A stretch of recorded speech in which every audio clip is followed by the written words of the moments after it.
Daren farko zan fara da mata sannan sai kuma maza.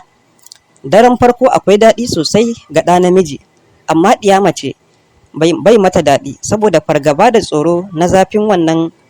Kowace mace kafin ta zo gidan mijinta za ta san saduwar farko tana da zafi sosai. Ta haka ne wasu matan idan sun je gidan miji tsoro ke hana ta yarda da mijinta. To a gaskiya kamata yi a ce kin tsaya kin lallashe shi, ya miki a hankali har ƙofar ta buɗe.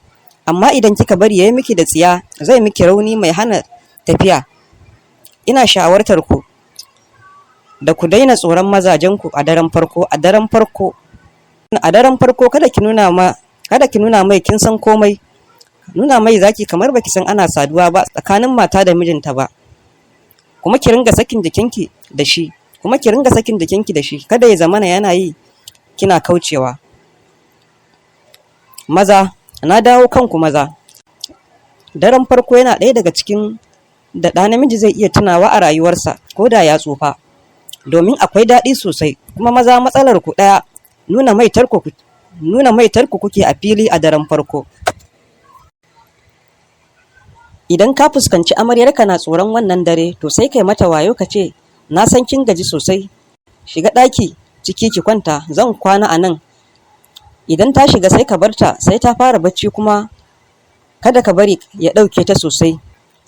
Idan ta fara bacci sai ka je ka fara shafa ta a hankali kana mata kiss.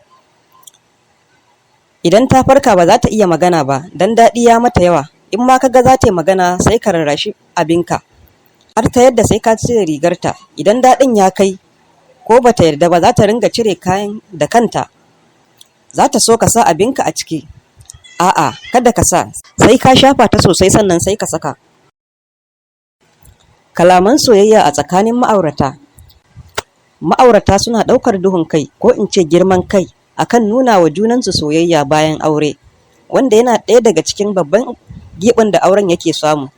Misali, ya kamata namiji ya dinga daurewa ko yaya ne, yana nuna wa matarsa soyayya, yana gaya mata maganganun soyayya irin su, ina son ki, ina ƙaunar ki, ke ce macen da na fi so a duniya,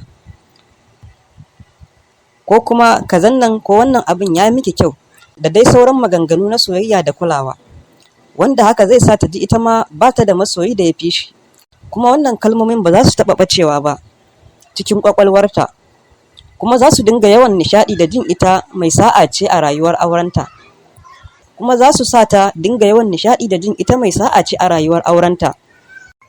Amma don Allah kana nuna mata irin haka a rayuwar aurenku. Dan uwa ka gyara, kada ka bari ta dinga ji a baki, wasu hakan zai bata damar tsana a rayuwar aurenku. Haka idan mace ce take gaya wa mijinta, yar uwa soyayya ba ta tsufa a wannan rayuwa, ko da kina da shekara 80 ki ce masa, yallaɓai ina son ka, dear I love you, kai ne mijin da kafi kowanne birge ni. Ko ta ce ai ni duk wani abu da kake so ina son shi. Ko in zai fita ki ce Allah ya dawo min da kai lafiya. Ko in yayi kwalliya ki ce yayi kyau. Ki ce amma dalin kayi kyau fa, da sauran maganganun nuna soyayya da kambama shi kina nuna yafi kowa. Wannan zai sa ki ƙara soyuwa a zuciyarsa. Ki zama ta gaban goshinsa, kullum ya dinga jin son ki da son kusantar ki. Sannan kuma ya tabbatar a ransa kin riga kin sallama masa, sai shi ma ya sallama ki. Amma a saɓanin hakan yawancin ma'aurata sai girman kai, kunya da jin aji ya hana su yin irin wannan al'amarin da yake rage shakuwa a tsakanin ma'aurata.